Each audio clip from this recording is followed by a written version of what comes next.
वंदे मातरम। भारत माता की। मित्रों, जिनका गधा इस समय देश में दुर्गंध मचाए हुए है, उनको देश में चीता आना और चीताओं का आना फूटी आँख नहीं सुना रहा है। मोदी जी जो भी काम करेंगे उसके विरोध में बोलना इनका एजेंडा है। मोदी जी ने सर्जिकल किया, पाकिस्तान के ऊपर सर्जिकल स्ट्राइक करा, उसमें कितनी बाउंडरी मचा लिए। सबूत मांगने से लेके क्या क्या नहीं बोले। मोदी जी ने प्रभु श्री राम मंदिर का शिलान्यास किया, यही विरोधी दल मोदी जी को निशाने पर ले लिए। मोदी जी ने काशी विश्वनाथ कॉरिडोर का उद्घाटन किया, मोदी जी पे आक्रमण करने लगे। अब आज जब 8 चीता दक्षिण अफ्रीका से उन्होंने मंगाया नामीबिया से, 70 साल से इस देश में कांग्रेस का शासन है और 70 साल से भारत में एक भी चीता नहीं थे और 70 साल में मक्खी लाने का प्रयास नहीं हुआ, चीता तो और आज कांग्रेस नेताओं ने अजीबोगरीब बयान देने शुरू कर दिए। तो जिनके गधे ने देश में दुर्गंध मचा रखा है, वो चीता की कीमत क्या जानेंगे। मोदी जी ने किसानों के खाते में किसान सम्मान निधि भेजना शुरू किया, तो राहुल गांधी ने मध्य प्रदेश चुनाव में फॉर्म भरना शुरू किया 72,000 पर एक लोगों को देने के लिए। किसानों के ऋण माफ करने के फार्म भरने लगे चुनाव के पहले। सरकार भी बनी, 2 साल सरकार भी रही, न किसी का लोन माफ हुआ, न किसी को पैसे की मदद मिली। ये दरअसल नव भारत के निर्माण के शिल्पकार नरेंद्र मोदी के विरोध में इनको बोलना है।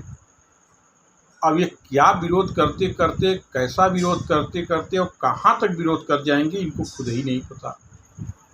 मोदी जी के विरोध में ये देश तक का विरोध कर देते हैं। टुकड़ेबाज जो खुलेआम कैमरे के सामने भारत के टुकड़े होने का नारा लगाए, उनको गले इसलिए लगा लिया गया क्योंकि वो मोदी विरोधी हैं। ऐसे राजनीतिक दल जिनकी न कोई विश्वसनीयता है, न इनके चाल चरित्र चेहरे का पता है, इनकी राजनीति टिकी हुई है सिर्फ और सिर्फ मोदी जी के विरोध पर। आज अगर मोदी जी कह दें कि सांस नाक से लेना ही अच्छा होता है, तो कल ये कहेंगे कहीं और से लेना चाहिए। यही इनकी मानसिकता है। मोदी जी कहेंगे कि हाथ धो के हाथ से खाना खाइए, भोजन करिए, तो ये पैर धो के पैर से भोजन करने लगेंगे। ऐसे लोगों की न नीति है, न नीयत है, न एजेंडा है। कहते हैं पेट्रोल बहुत महंगा हो गया है। मैं सिर्फ ये एक सवाल का जवाब चाहता हूँ, अगर विपक्षी दल एक होकर जवाब दे देवे, मोदी जी के सवाल का जवाब तो छोड़ दीजिए, मैं पूछ रहा हूँ, मैं शर्त हारने को तैयार हूँ। 2004 में अटल जी की सरकार गई और मनमोहन सिंह की सरकार आई, तब पेट्रोल की कीमत 31 रुपये थी और 14 में जब कांग्रेस की सरकार गई, तब पेट्रोल की कीमत 80 रुपये के लगभग थी।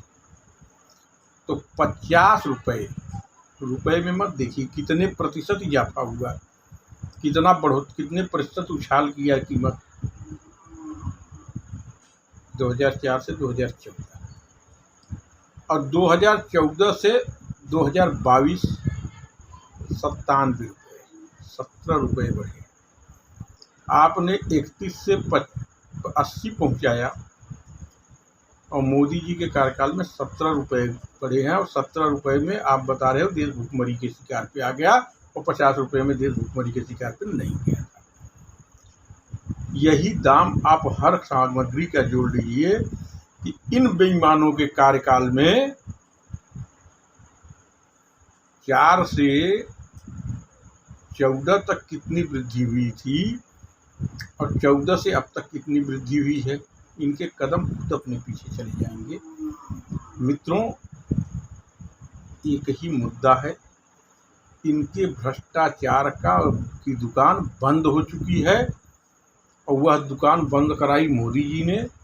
इसलिए इनको पता है कि मोदी जी के ऊपर ही आक्रमण करना है, और ये मोदी जी के ऊपर दिन रात आक्रमण करते हैं। लेकिन आप सचेत रहिएगा, मोदी के जाने के बाद फिर यही लूटपाट होगी, फिर यही भ्रष्टाचार होगी। इसलिए हम विश्व के 5वें अर्थव्यवस्था वाले देश बने हैं। जब तक हम पहले पावदान पे नहीं पहुंच जाएंगे, तब तक मोदी को जबरन सत्ता में बनाए रहेंगे। वंदे मातरम, भारत माता की।